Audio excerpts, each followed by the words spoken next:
Hey, what's up, everyone? Welcome back to the Maker Show and Tell here with the Building 61 crew on the internet. I'm Adam.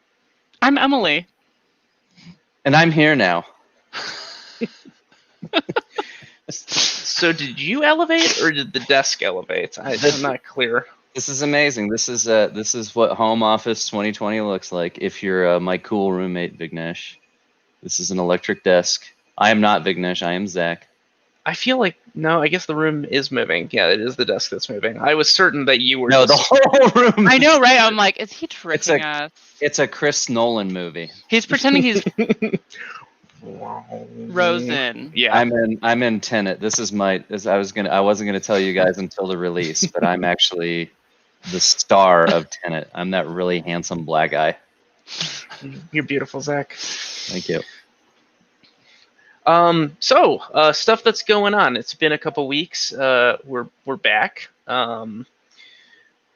We have been working on things in the space. We've been running regular laser cutting, virtual guided access. People have been joining us for one-on-ones and giving us their cool files, and we've been cutting them and dropping them off at the front. So that's been a steady stream.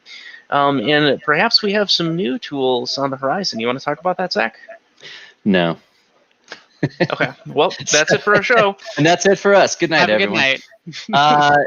So back by popular demand, or not quite back yet.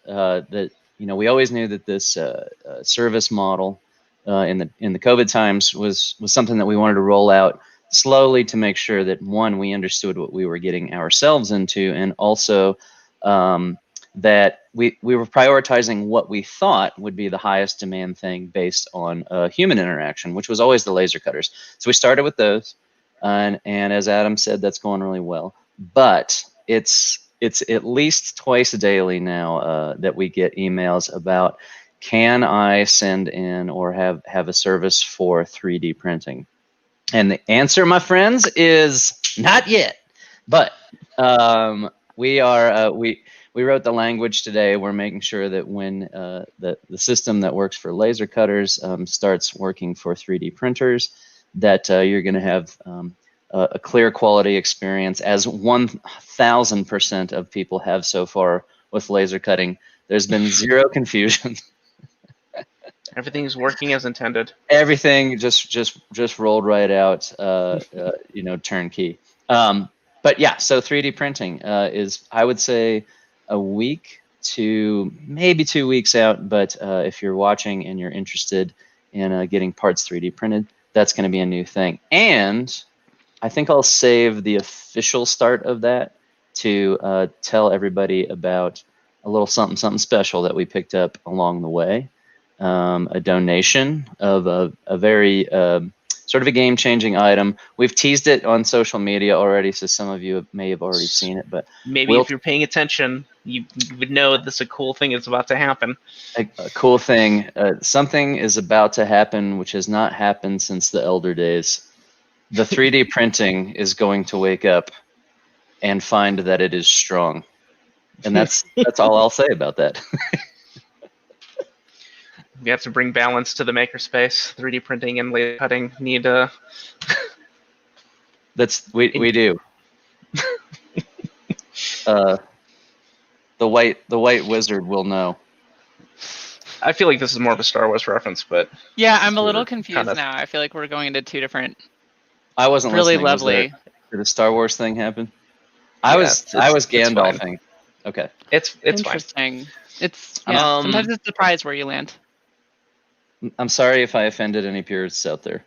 Speaking of magic, laser cutting, the tool orientation video is nearly done, so we're going to be able to start having that as an offering. So new folks who haven't taken the class in the past are going to have the opportunity to watch that video, have a little brief Q&A with one of the team, and you'll be clear to start sending us your files so we can be cutting out all of your widgets and artwork and all sorts of goodies that you have in mind.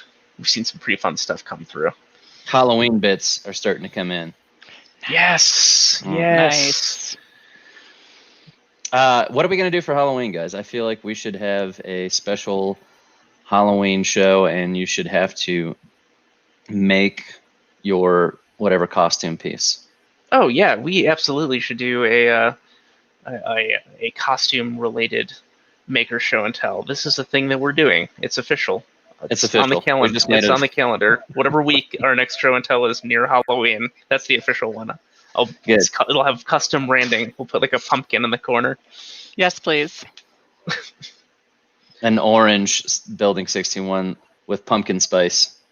I do have some lovely pumpkins that are ready for their close-ups that I grew. Oh, nice! They're very beautiful. I was wondering about those. Yeah. I knew that there was a pumpkins were planted in the past, and they're supposed to be of legendary size. Did they reach that? Legendary size did not happen. I don't think I've seen a single male flower on the legendary pumpkin. So the lady flowers have been very sad. Are they even pumpkins of unusual size? I feel like the flowers are really sexy. The unimpregnated lady flowers are impressive in size, but they do not develop into fully formed organs of bounty, unfortunately. Is this an all ages show?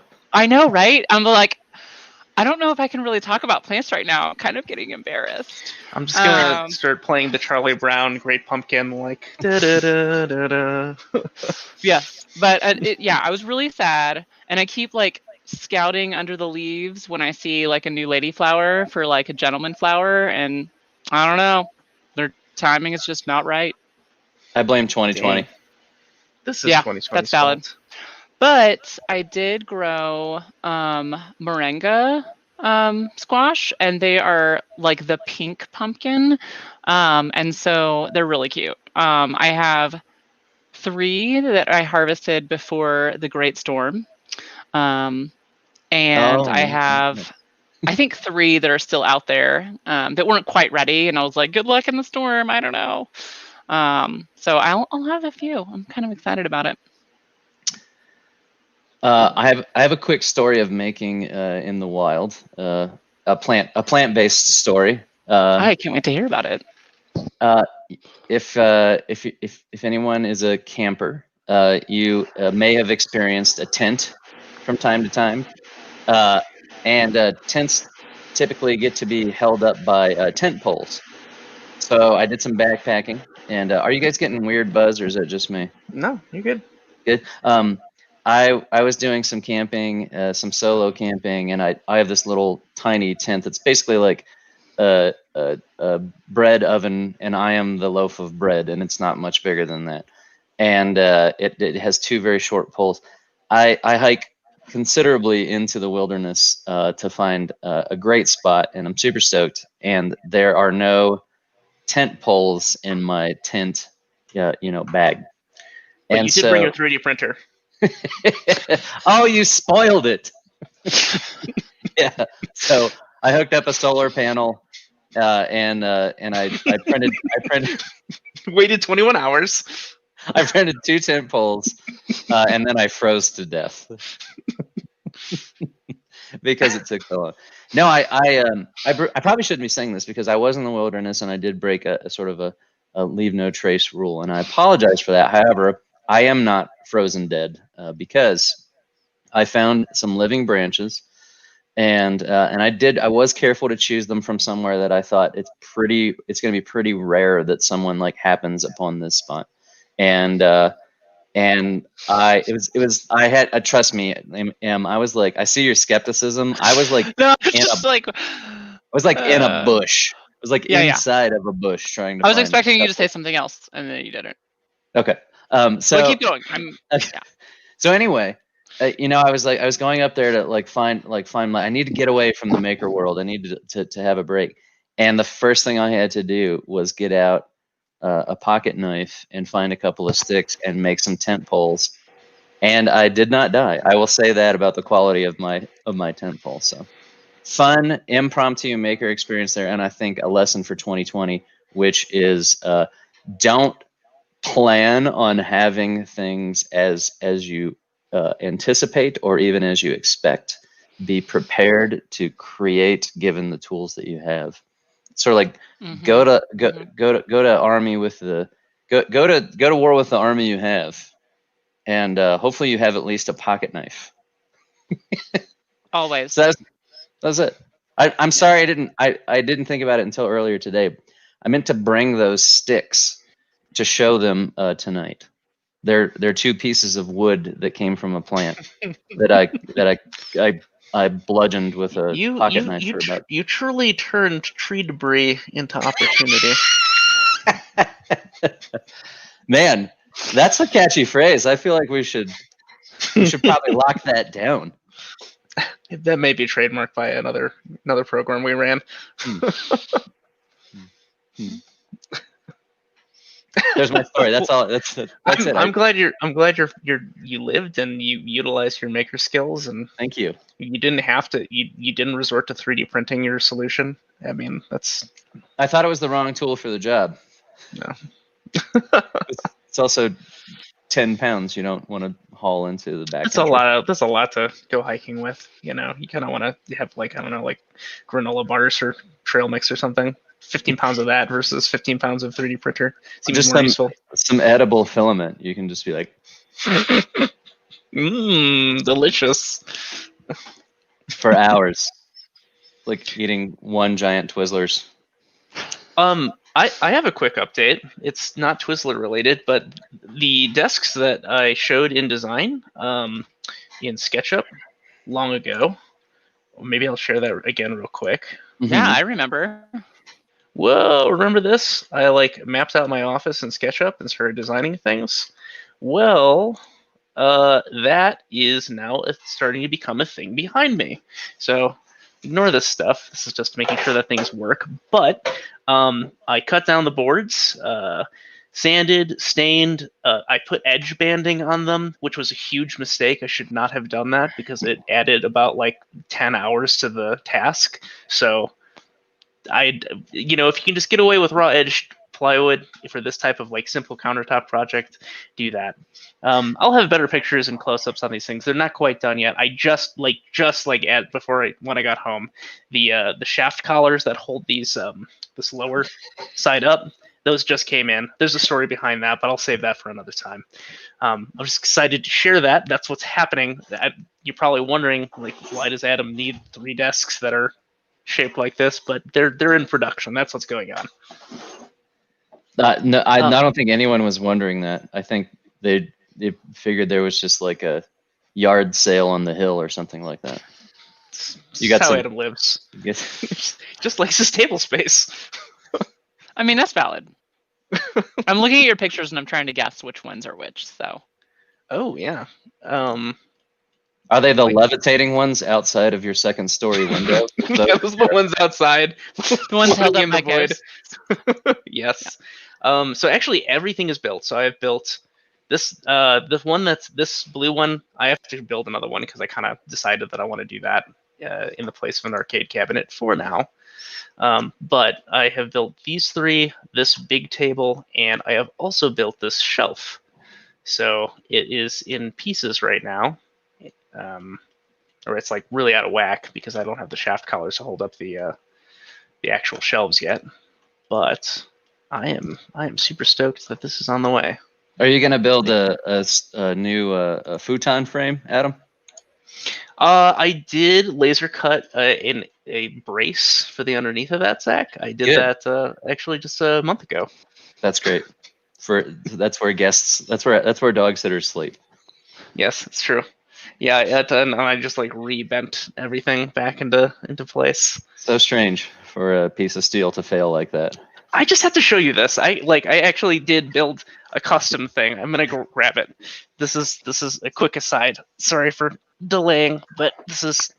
So the backstory is, well, I'll buy Adam a moment here. The backstory is I destroyed Adam's futon frame because I could not get it to flatten out, and since then they've upgraded me to full bedroom, but I destroyed Adam's futon frame trying to flatten it out one night. This is what I made. It is a brace that sits exactly underneath the bent area that leans right there. that it was a V, like literally like this shape of futon going like that down into it, and this holds that steady. So the futon is now totally That's good great. now. I am so relieved. If there's ever a big event to celebrate, I promise my gift to you will be a brand new futon. No, this one's good now. Like the if hinges Jack gets into college or something. Oh yeah, that's not gonna happen. The hinges I did have to order from Poland because IKEA did not make them anymore, and only one guy was selling like 10 sets of the hinges in Poland. So I found them, ordered them, and whatever happened with the Polish mail, like their postal service must be in much worse case than ours, or like it was like carried across the ocean by ducks or something. But like it took like 3 months to get here. But I got them and replaced them, and with that plus this, futon is good to go. I'm gonna put that back before I forget about it later, and I just sit right on it, cracks in half. I'm so relieved. I'm glad that you're a handy person, Adam. You know, thanks laser cutter, really. Like I drew that in Illustrator, and it solved the problem. That's news. There's good news for fans of our 40-watt laser cutter. It is about 23 watts right now, I think, and I think we're instead of 40. Reminder. Instead of 40. It's 23 instead of 40. Instead of 40, so it's down 17 watts or so. But I think next week we're going to film, or maybe even this week, we're going to film the process of replacing the actual laser tube in the back of the laser cutter, which I think from an epilogue machine is actually quite simple. It may be simple for all things, but we'll get to see what actually makes the laser cutter a laser cutter, and get to look at the tube. It might just be like a housing inside. Adam thinks it's like inside of kind of a radiator housing, but you know, I'm sure we'll lie and just show pictures of like a giant Jacob's ladder or something like that. That's probably what they look like. It's gonna be cool. There's gonna be special effects and all kinds of great stuff in this. And when you turn the new one on, it'll be like. Do you know the scene in Star Wars where they're priming the Death Star, and you know, like there's like just like a big screen kind of turns on. Yeah, that's gonna be the noise. Cool. It's a very good noise. I do want to build one of those screens to go behind our lasers, so whenever we turn it on, that turns on as well. That would make me really happy. Let's do it. I mean, there's nobody in this space. We've got plenty of time. Crying tears. But that's all I got. Those are my little project updates. We have a guest tonight. Keith is joining us, and he's got some cool electronics projects. He is just kind of an all-around cool guy working on all sorts of amazing electronic maker stuff, hardware, software, kind of the works. You'd say you're more of a hardware guy, though, right, Keith? I think you've said that to me in the past. Yeah, you could say that. Well, hi. Well, thanks for joining us. Welcome. Hi, Keith. Hi. Good to be here. I got Keith, is your camera mobile? We have to see where this beautiful, lovely bird song is coming from. Oh, he's right behind me. You can actually see him from here. Yeah, what's up, bird? He's up there. Yeah. Bird friends. I can gladly join us. Oh gosh. Did you make this bird, Keith, or was this a store buy? He's 3D printed. I just had to install the brain. Oh, look at the little cutie. This is like a Blade Runner kind of thing. Is this a parakeet? It is a peach-faced lovebird. Okay.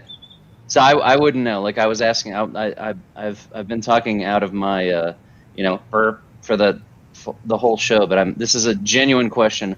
This is a peach-faced lovebird.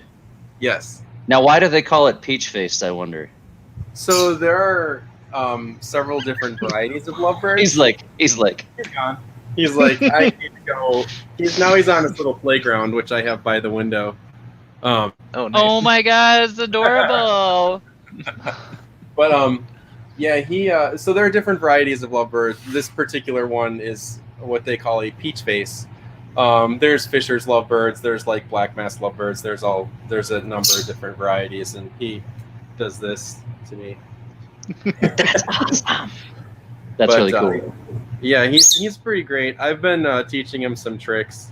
He's probably too wound up to do anything right now, but maybe I could get him to spin.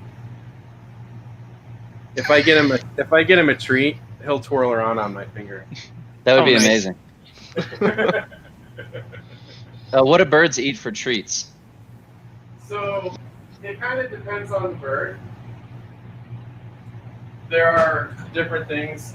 Most small birds like this love this thing. It's called millet. Yeah. And so Oh yeah.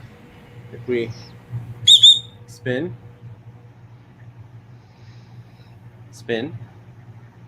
there he goes. Yes. Yes. That's amazing. Yes. That's so cool.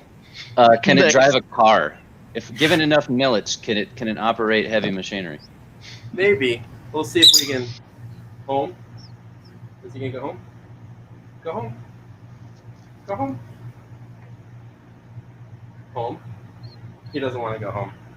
That's fine. He can hang out. He can hang out. He's good. He's happy. Spin. Spin. Cool. Trick bird. That's really amazing. He's a lot So of fun. Keith, Adam has told us so much about you. What are some of the things that you make, and what did you bring to show us? Oh, all sorts of stuff. The latest little thing that I did, actually, I drew it last week, and got the boards over the weekend. But I made a little LED strip controller with an ESP32 on it. They have these. What kind of nudged me is I put some lights above the cabinets in my kitchen, which you can kind of see the upward glowing there. Oh yeah. Oh yeah, yeah. Hey Siri, set the up light to red. So Okay, the lights are on. Siri doesn't understand. Nice. I have a curse word to say, but in any event, now my lights are red. That's amazing. probably So also- what's that pipeline, Keith? What do you have connected to Siri? Connected to? I've been on this. How did you do that? I've been on this home automation kick lately, and being at home there's time for that. But it's been something I've always kind of been into, just sort of in the background, if you will. And so a friend of mine who actually got me the job that I have now, he's actually my manager at this point, Brad, put me onto this awesome open source I guess web application.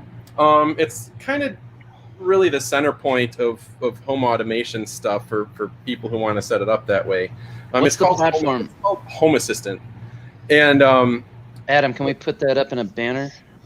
Yes. Or Emily, if you're in the background, Emily's having camera issues. Home Assistant. There. Yeah. Poor Emily. The internet. Got it. We can't control the weather, right?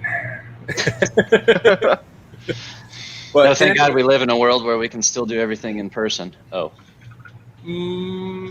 Right. Look at this bird. We control. Oh yeah, he's great. He's as you might have surmised, he's pretty friendly and loves to play, and he likes to make his presence known. But anyway, so yes, I've been playing around with Home Assistant a lot, and I've been using it for about a year now, and I have pretty much everything tied into it in some manner or another at this point. So I've got some ZB light bulbs and these kind of hanging lamps I have around me. I put these LED strip lights under the cabinets when I moved in because you have to have under cabinet lighting in your kitchen. It's only the best thing ever. And so, just a single bulb hanging from the ceiling in a kitchen doesn't quite do it, right? So I have these cabinets, and so I put just plain white. It's not RGB or flashy or anything like that. But so I had that, and I had hooked it up to just like a relay thing, and I wanted to add it so that I could dim it from Home Assistant and turn it on and off from Home Assistant and stuff. But the problem was that I didn't have just, you can get these RGB controllers, no problem. If you want just a plain white one, they exist, but a lot of them have like a knob or something. And I'm like, I don't want to dial. Like, I want to be able to either ask Siri or hit a button or just move a slider on the touchscreen, whatever. So I built these. So the strip I have on the top is RGBW, red, green, blue, white tape, and then the ones underneath, like I said, are just white. But it left me with like 3 different sections of LED tape, and these Amazon controllers will run one.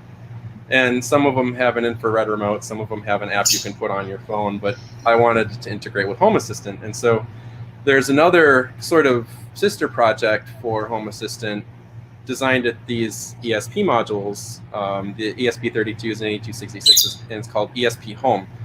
There's also Tasmoda. Tasmoda is another common one, but I've actually done some work on ESP Home because the other thing that I built was a thermostat. Yes. So nice. This is an actual functioning thermostat, and I have a couple that report back, and so you can adjust the temperature on here with the encoder. You built this screen enclosure and electronics inside. This is something that you built. Yes. So wow, amazing. What I did was, so ESP Home is really set up well for all sorts of things. Another sort of ESP Home thing I did is this is an infrared transmitter for your TV and stuff, and the bird loves it. He totally loves it. So much. But he's a riot. But anyway, so what's cool is, so ESP Home is set up to do all these things. They have these different components that you can pull in. If it's an infrared transmitter, there's a thermostat component I worked on. There's they just have a generic light component, and it encompasses like red, green, blue if you just want a monochrome light, whatever. And so all these things, you can just sort of plug them together, and you can just flash them onto the processor. This one's the ESP32. It's this little module. It just solders on. The bird tries to help, and sometimes it's a little hit or miss. But how many SMD resistors has that bird eaten? He stays in the cage when I'm soldering. That's a good idea. We're not quite at that level of trust yet. But that sounds like a really bad idea. I mean, like what you did do is a good idea. Let's be clear. You just, the hot air and I don't want like burning feathers. Ew. Nope. And those resistors can be difficult to pass. Usually the carpet eats them. I don't know what it does with them, but the bird, Yeah. the bird's a whole nother world. But so like all these things, like ESP Home is already set up to support all of these like sort of individual tasks. So at that point, it becomes more or less like, hey, I'm going to throw a bunch of parts on a board and send the board to some place in Shenzhen, China, and then a week or two later, I get something that looks like this or this back. And I actually have a couple of just the bare boards here, but those are really pretty. They come back like beautifully. The silk screen is nice. Like silk screen's great. They do the registration, and like I take the extra time to put like all the labels and stuff, and super blinky. Yeah, I've seen you've got the asterisk gets hot or something like that. Yeah, it turns out if you send about 60 watts of power through a transistor that big, they get a little toasty. So I thought I would put a reminder, more for myself, but maybe if someone else makes them or whatever. Don't touch this. And I see you've got the Oshawa Open Source Hardware Association label on there. Are you? It's open hardware. So yeah, I've been putting like the thermostat is actually already on my GitHub, and so is the Nixie clocks. These were kind of last year's project. I did these, and I did. So there's a common baseboard. I'm gonna make you full screen here for a second, just so we can. Oh no, wait, we don't want to see this. Not that. Get that out of here. How do we do this? What do I click? This. There we go. Full screen bird. Now, so cute. I love you too. He sees himself on the computer screen, so he's like, I need to talk to that bird down there. He's like, hey, hot stuff. Are you a peach-faced lovebird like I am? We're on a dating site now. It's a bird dating site. Oh my gosh, that'd totally fly in Boulder, I'm sure. Oh man, but yeah. So I made these baseboards for the Nixie clock. That they've got an STM32 processor on them, and the inverter or boost converter for the Nixie tubes, and a couple other widgets. There's footprints for GPS on here, so it can pull time from a GPS that you attach to it. Oh, excellent! So you never have to set it, which is fantastic. Or if you just want to really. These are the smallest tubes I got. These are the IN16 tubes, but I did 4 different display boards. The other ones I've got are IN18s, which are the bigger, most expensive tubes. IN14s, which are bigger than these, but smaller than the IN18s, which are about 2 inches high, maybe 3, 2.5, something like that. So you can use just a single baseboard, and you can put different tubes on it depending on what you want to do. That's awesome. So I got to ask a question here, Keith. We need you to weigh in on this because it's a long-running debate. It's not really a debate, but you mentioned that the tube size was a couple of inches. So are you typically an imperial or a metric kind of person when it comes to projects? That's a tough question. When I'm building stuff for 3D printing, it almost always ends up being metric. PCBs, a lot of stuff is already imperial. A lot of the part sizes for like circuit boards, like the headers on these things, these little pin headers you get, those are all 0.1 inch.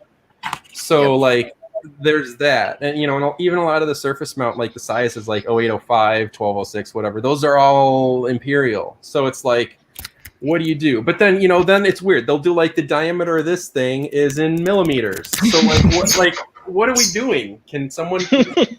What are we doing? That's a good question. But here's another thing for you.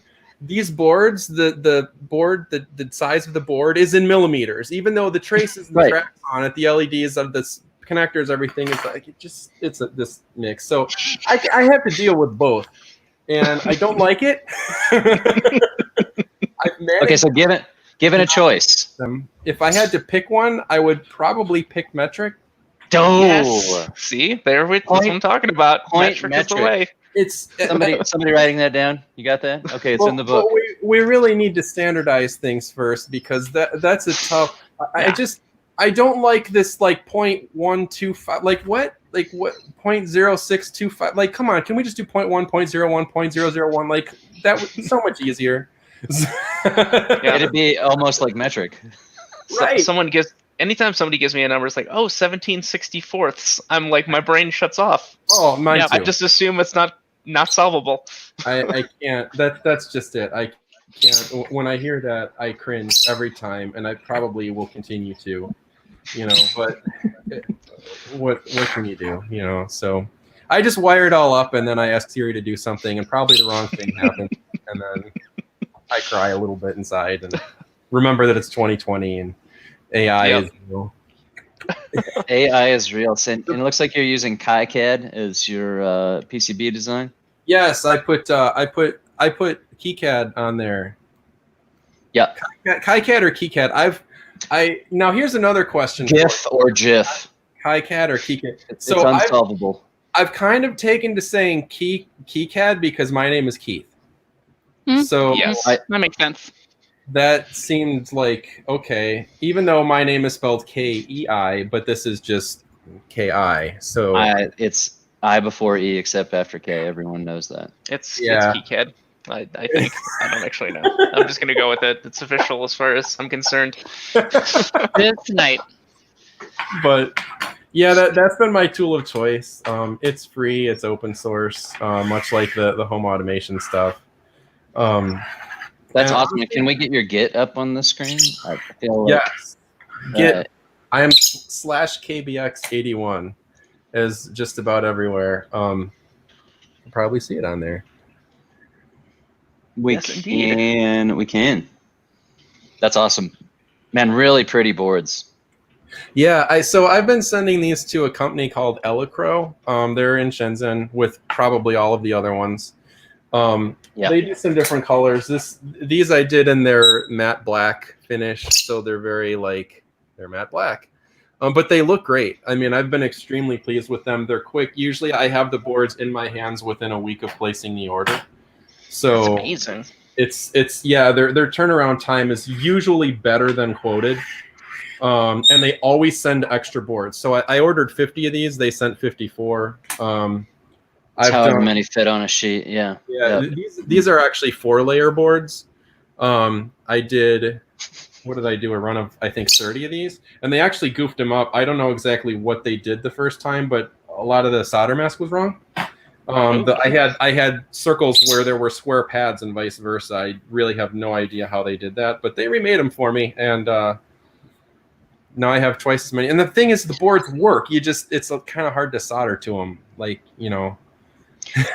Yeah, gonna just drive right through the mask. Yeah, it was weird. So, but they haven't done that since. That was the only time. I also did these binary clocks with these have RGB LEDs on them, and they kind of fade. It's just been lots of goofy little projects, but the thermostat's probably the most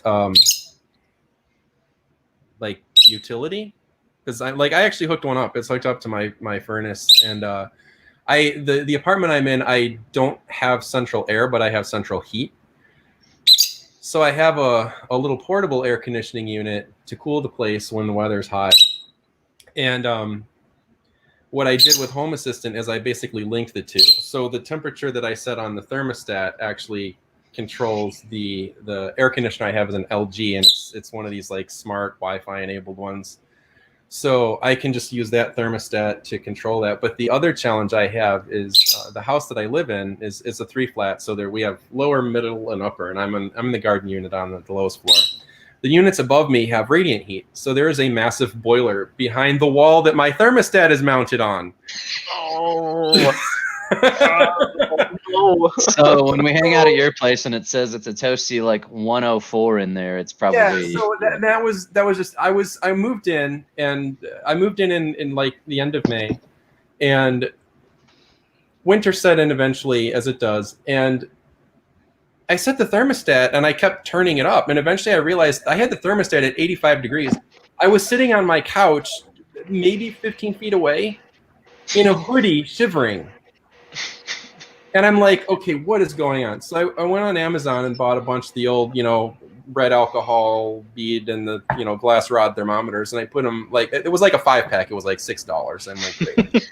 So I put one all around. I put like one in the bedroom, one behind me, one over in the bathroom. I hung one on the bird cage. And then I laid one right across the top of the thermostat that was there. And sure enough, the ones in the other rooms were all like, it's 60 degrees in here. And the one across the thermostat was, it's 85 degrees here. So I said, okay, great. So in spirit with the home automation stuff, for a lot of the switches and lighting, I have this platform called Insteon. And it's kind of like the Apple of home automation. They're great devices, and I really like the way they look. The switches are very clean looking. You can probably actually see a couple of them under the lamp there, maybe. But in any event, they're great. They have these nice white LEDs. There's a row of them, whatever. They have these keypads that you can put that have like 8 buttons and a standard wall switch. So they're nice. But they have these thermostats you can get that tie in with the Insteon hardware. And conceptually, they're great. There's one that wires in, and you can have up to 2 wireless ones that are just AA battery powered. And what I really liked about it was that you can select one. There's a button on it to select one as the master, and it will be the one that governs what the temperature does. So what I did was I wired the one on the wall, and then I just kept the one in the bedroom and the table set as the master, and that would drive the temperature and ultimately what the system would do. The problem with it is they're horrendously flaky. Sometimes the thermostat would kick on and the temperature would change, or it would switch modes. It would be like, it's 22 degrees outside, but for some reason you decided to switch on the air conditioning. Great concept. Surprise! Fortunately, I don't have central air, but it would still switch to that mode, and Home Assistant was like, no. It's like a danger for live performance if you're telling the sound booth to turn the mic up and like it just keeps getting brighter and brighter in the room. Right, exactly. Yeah, it's like, wait, what? Very bizarre. So, I dealt with those, and with Home Assistant, I was able to mitigate a lot of that weird behavior. But it's just very odd. So I thought about like doing the Nest or the Echo Bee or something, and they're great devices, but then like Google like turned off the developer API for Nest or something, and so everyone was angry about that. And then Echo Bee, I was like, I could get one, but you know what? A thermostat is a really, really simple device. Like I'll just build one. And then I realized, really all it is, at the end of the day, it's literally just a switch connected to a thermometer. That's all it is. Like, your thermostat doesn't have some magic behind it. It's not like, the heat got turned up 6 degrees, so I'm going to run at this, medium high mode. No, it either heats or it does not heat. Like, it's that simple. So I'm like, this is great. We have, these wonderful little processors. We have all sorts of sensors, this is another little board I made. That's got a couple little temperature sensors on there that use I²C. I'm like, I can get temperature readings down to 0.01 degrees Fahrenheit. I can graph it. I can do whatever I want.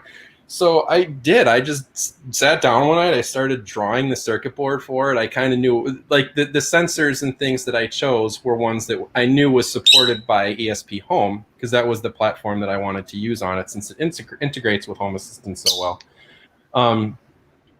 So I just started drawing it, and I came up with this board and put the ESP on it. They have a few different display modules that they support. So the display that you saw on that one is just an Adafruit OLED display. So I put the Looks great. The pin head. Yeah, it looks totally pro. Yeah, Yeah. I mean, there I can actually show you. I have one that's opened up. So this is what it looks like underneath. I even printed a little stand for it so you can put it on the table. But and that enclosure is also your design? Yeah, so I drew the enclosure and 3D printed it. The way I got the board layout is I drew the kind of the approximate dimensions that I wanted in Fusion 360 as just a sketch, and exported it as a DXF. And then I imported that into KiCad. So this is actually when I put extra plugs on. Full screen you here just so we can get a closer view on it. I'm gonna put the bird away really quick so that he's stealing the show. Talk about me. It's kind of fun, but we're gonna take a little break. It's probably more fun for us. That could be. You live with that roommate. It was a choice I made 3 years ago, so it's been good. Fine choice. Exactly. So these are the boards. So I'll try to hold this so you can see it, but it's way overkill. As Adam can probably attest to, I usually do things in a way overkill fashion. But boy, there's no such thing as overkill. Is that like anyone else Adam knows? Is that speaking of roommates? Is that someone that Adam lives with every day? There you go. Right. You're amazing, Adam. You're amazing. Design overkill. But so I drew these up. So it's actually set up. There's 8 triacs on here for switching pretty much anything AC. The other thing that kind of dawned on me as I was drawing is I'm like, this could also be an electric sprinkler valve controller. Those also use 24 volts AC. So anyway, so it's got 8 channels, and then it's got also 3 relays on it. So you could control something that's, maybe DC or some kind of mixed signal or whatever. And there's a little power supply over here. And then these are the nice little, I put these awesome little quick connect terminals. They're another one of these wonderful Phoenix connectors, but the wire just kind of inserts and it pinches it and grabs it. And then if you want to release it, you just poke at the little orange thing and it lets go. So, but then on the other side, we have the big display. There's actually connectors on here for 2 different displays. This one is, again, one of the Adafruit ones. This one's just grayscale, white or black, and 16 layers in between. There's a different header on here for another one that's color, so you could actually have a color display on it. Cool. I like the color one's a little bit smaller. I like these just because they're physically larger, even though the resolution is a little bit less and you lose the color. In this case, the larger display I thought was better, but it's got a little I/O expander. Oops, if I could not drop it. This little guy is a thermistor, so you can measure temperature that way. There's a footprint for a DHT22, and underneath it, we also have the other sensors that ESP Home supports. So you can actually have 5 different sensors on this thing for catching temperature, humidity. One of them actually will measure the barometer, which is I've been pretty cool because you can use it for like storm prediction and stuff. So that I thought was kind of neat. And then it's also got a little photo transistor on it, which you can barely see because it's clear, but that will measure the ambient light in the room and it adjusts the display brightness to approximately match. That's a nice little, yeah. So Keith, I got 2 questions. I got questions piling up here. One is more of an observation and a comment about welcome to Colorado and Boulder. You just moved here recently, right? So I have an agenda. My agenda is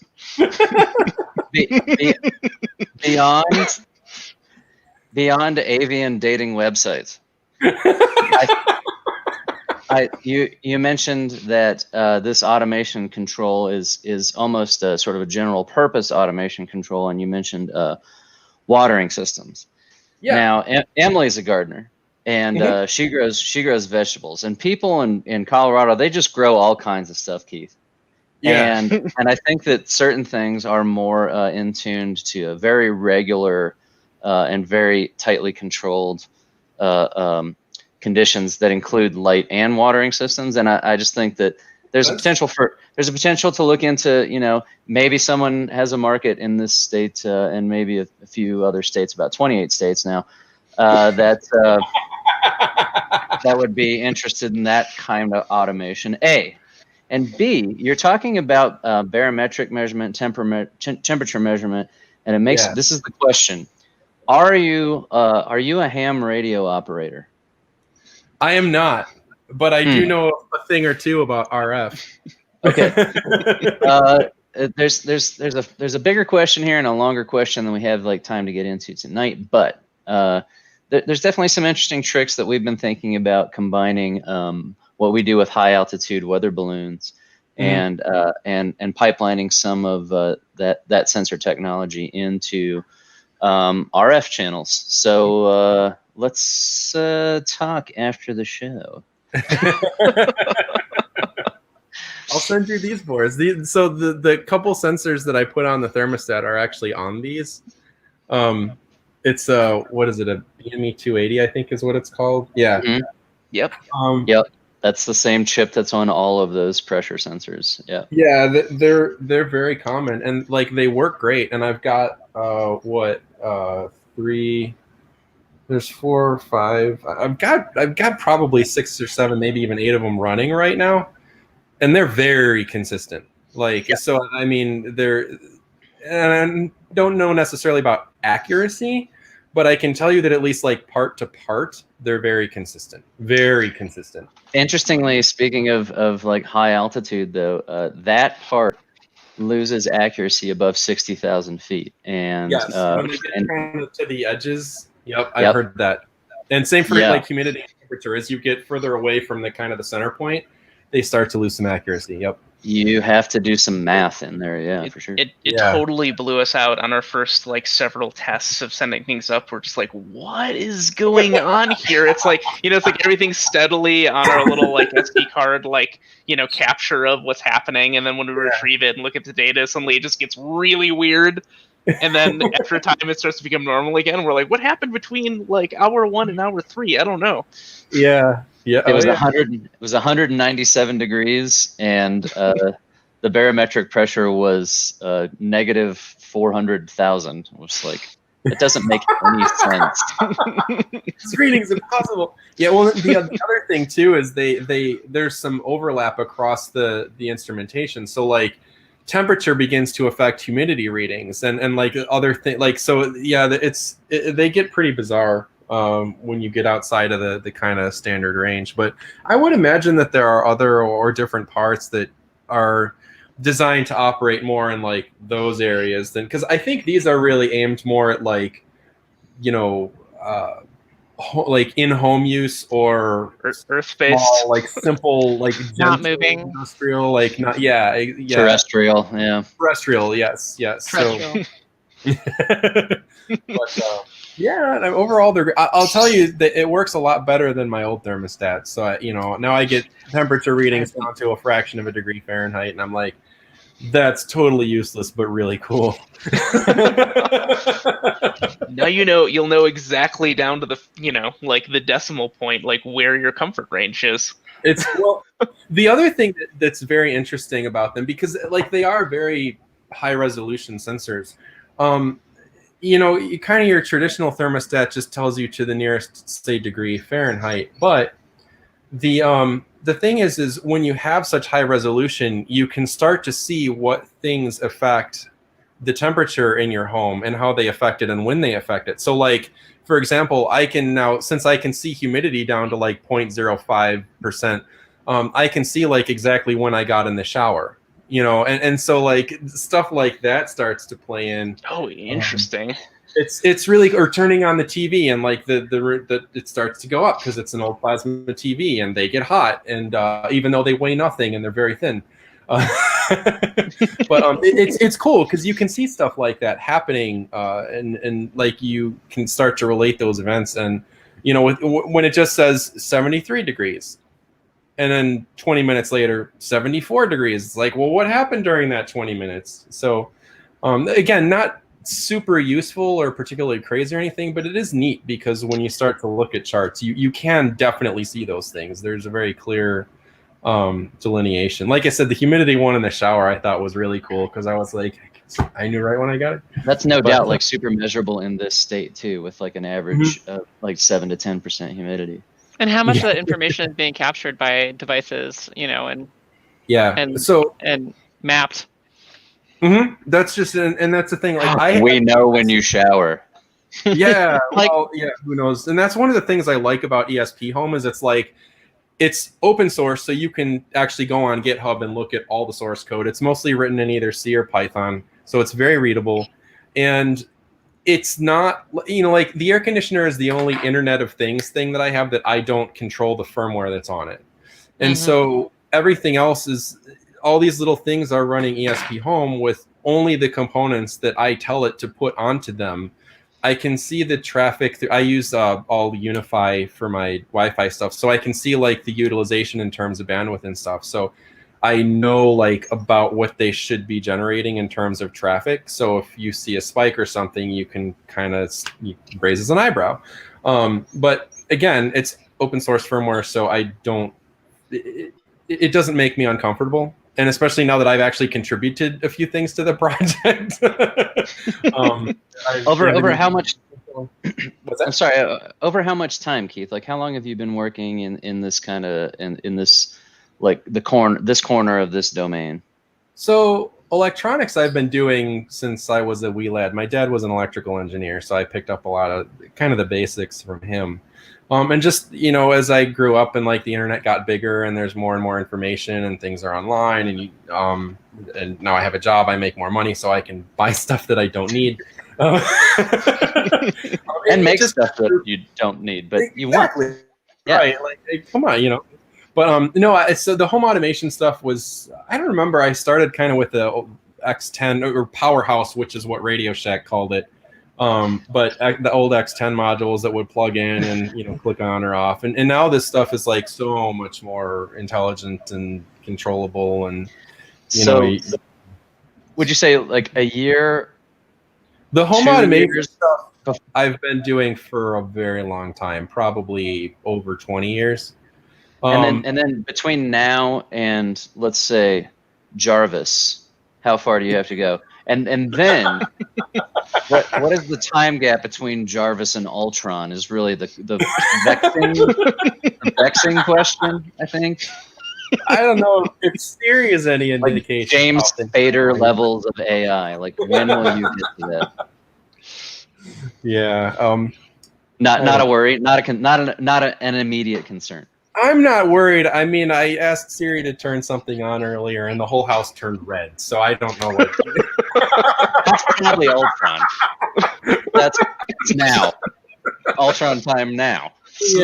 That's the shots fired kind of motion, you know, from Siri. It's like, wait till I get a Predator drone. The best thing is so I have all this stuff here around me, but it started when I still lived with my folks. And so they have this smart home stuff. And when I switched to Home Assistant is when I brought Siri into the picture. And my mom instantly loved it. She was like, oh my God, this is so cool. I can ask Siri to turn this light on. Well, it led to an argument between mom and dad because apparently mom doesn't speak clearly enough for Siri. And on multiple occasions, she would ask for some light to turn on, and all Siri would hear is turn on. And literally turn on 60-something lights throughout the whole house. And my dad was and everyone else is like, ah! Yes, my dad was downstairs on the couch watching a movie, and he's like, turn off the lights! What did you do? So it's a mixed blessing. It is. I think it will continue to get better, but it's still... It can't read our minds yet, which probably is good. Probably. But it's fun to play with. I enjoy it. You know, it's the thermostat was just, you know, I need a different thermostat, and I wanted to be able to have one out here and one in the bedroom and have it just average the two or whatever. You know, or if it knows you're in the bedroom, it uses the bedroom. I don't know. It's pretty impressive, awesome. man. It's really good work. Yeah. Thanks for showing all that stuff. That's awesome. And yeah, like it's good to know you're in the community because there's a bunch of deep level, especially open source hardware nerds in town, and I think you're in good company. So I know you're right near SparkFun too, so that's got to be. we're close to SparkFun. Many of their alumni.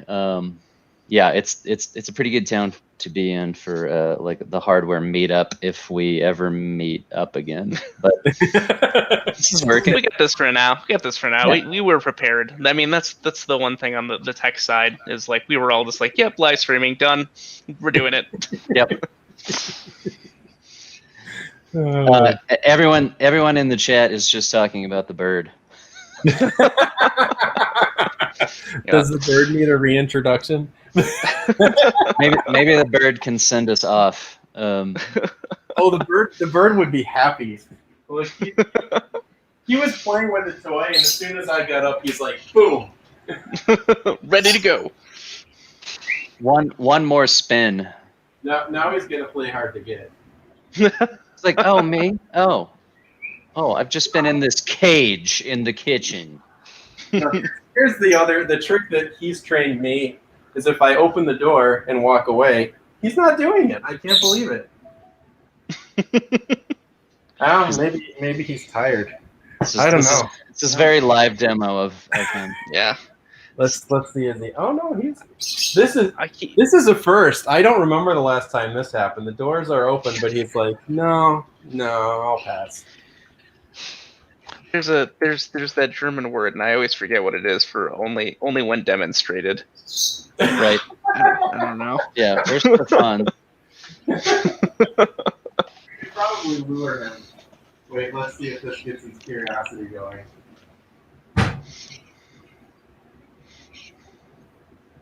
Oh, see, we can't pass up. This is gold.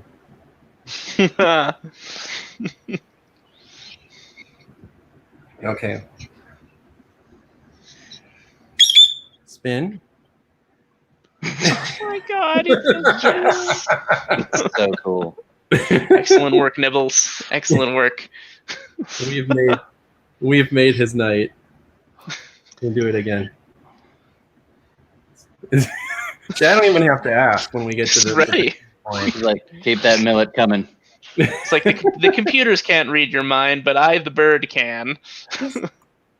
exactly. Amazing. Yeah, pet training is the other thing I've been into a little bit. You know, it doesn't take much when their diet's right and the treats are right. The motivation is high.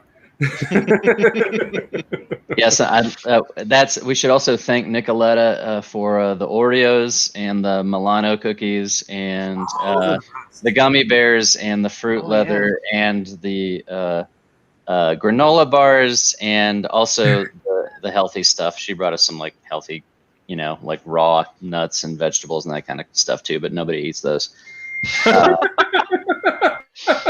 The healthy stuff we forgot about. Which were delicious.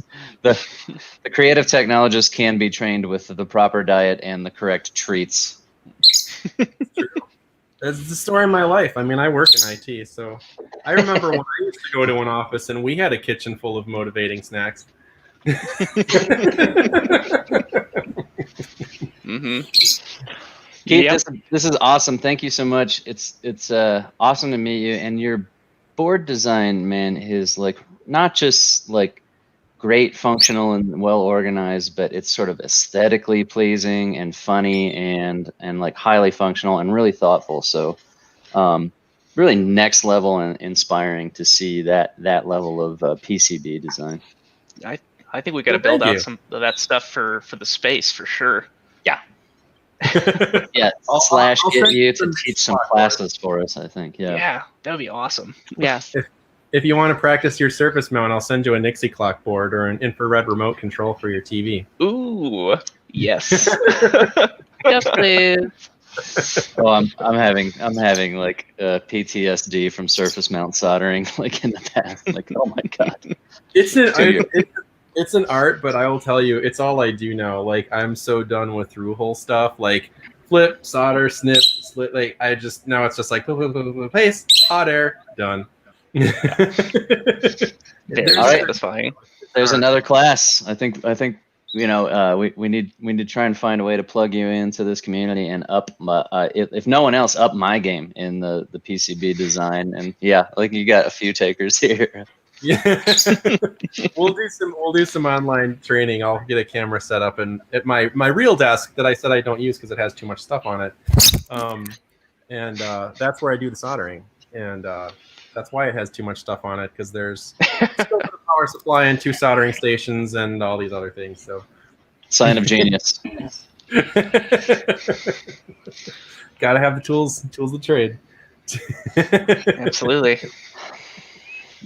Awesome. Well, thanks, Yeah. Keith. Good to meet you, and thanks again for the like epic show and tell. Like pretty impressive. So Little much good intimidating. stuff. Yeah. I'm stoked. I'm inspired. I want to make more things now. Good Gotta deal. bust out the KeyCAD and start converting some stuff. KiCad, KiCad. Do we know? It's KiCad. Sure. Just checking. Well, It's What is the word? KeyCAD. It's KeyCAD. Is it GIF or GIF? Well, that's GIF. GIF. We had a long debate at my office, and we had to resort to Wikipedia. And Wikipedia apparently, I think what's written on there is the creator of the image format said that it is GIF. However, the He is community wrong. at large tends to prefer GIF. And my theory is you say like GIF because the only letter you're missing is T. So like you say gift, not gift. So like my gift to you is that it is pronounced- Graphical. right, graph, exactly. Graph. Yeah. Not giraffical or giraffical. it's Exactly. yeah, it's just the creator trolling the internet, being like, I created the most perfect image format. Now to claim it's called something else and drive all of the users insane. I bet that's it. In his head, he's laughing. He's laughing For sure. Also, it's much safer but much more disappointing when you show up at Graphic Park than Jurassic Park. Just FYI. Like, No, fair. and on that bad joke. Thank you, Keith. This was awesome. Thank you, Nibbles, for being amazing. This was great. Hopefully, we can bring you back again soon if you got more projects in the works. Birdcam. What? Birdcam. All right. Thanks, Keith. Thanks, Nibbles.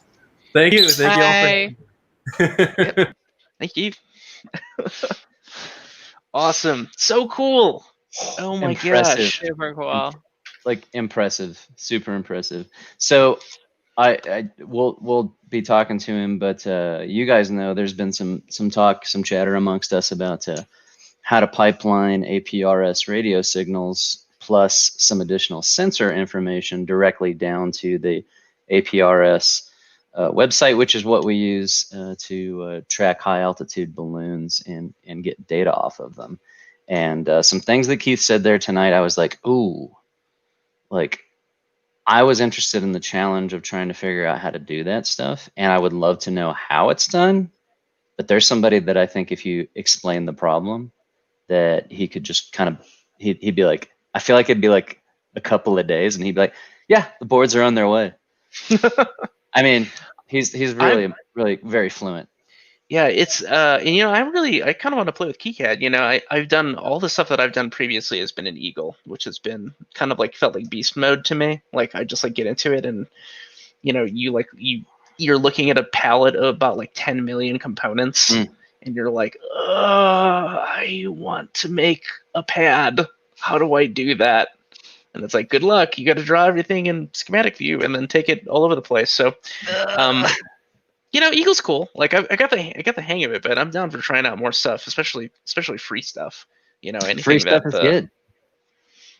Free stuff is good. And home automation, it's like, all kidding aside about Jarvis and aquaponic, hydroponic systems, but I mean, in reality, it's a great point. You're sitting at home. What are the things around you right now that could be made more convenient or even just novel? Like, there's a lot of utility in that, but it probably starts out with just kind of a fun, inspiring project. And Emily, I'm like, oh my gosh, there's so many things. Like, Emily, between like rabbit and chicken feeding and like crop cultivation and watering and even fertilizing, just how could you, one weekend just kind of whip up a robot farm? And yeah, I'm making a list in my head for sure. I had a new one today. So, yeah. You had a new idea? Yeah, just like a sensor that once the buns are out of bun happy temp, you just get so you'd have temperature sensors in the cages, and it's like you've decided that bun happy temperature is, I don't know, like 50 to 75, and then after that you're like, let's just check on the buns and make sure, So yeah, there's so many things. I built a system right after, and of course, like, this is not the time to do it. Ideally, the time to build a sensor to watch a failing appliance is before the appliance fails. But of course, you don't think about that. But I built there's a solid state water level sensor that's really simple, and it's just a switch. It's binary, but you put your hot water tank in a little tub. And if that tub fills up with any water, any standing water, that sensor will go off. And you can program that switch to do any number of things, from just setting off a buzzer or turning on a light to sending you an email or actually like getting in contact with an emergency contact. And it's pretty achievable. If anybody's interested in that kind of stuff, we're not necessarily experts in it, but we're experts in learning how to learn about it. And those are great projects to reach out and get in touch with us about. Because then we can just say, you should call Keith. Let's figure it out together. That guy's awesome. Well, that's also true.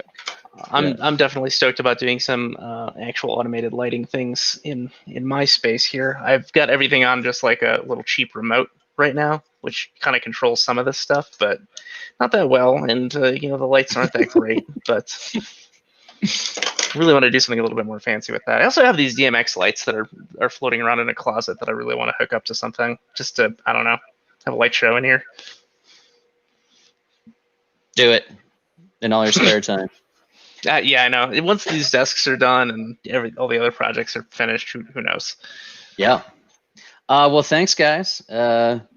It's been another fun. I like this bi-weekly Tuesday. It gives us a little bit more time to find not necessarily a lot of guests, but like it was really great to have somebody come in and just be able to talk for the whole time in depth about like a series of projects related to one subject. That was pretty cool. Yeah, but format will change and evolve as we go. We're building the plane as it flies, and it's still flying, so it must be working.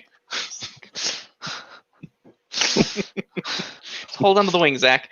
Yeah, seriously.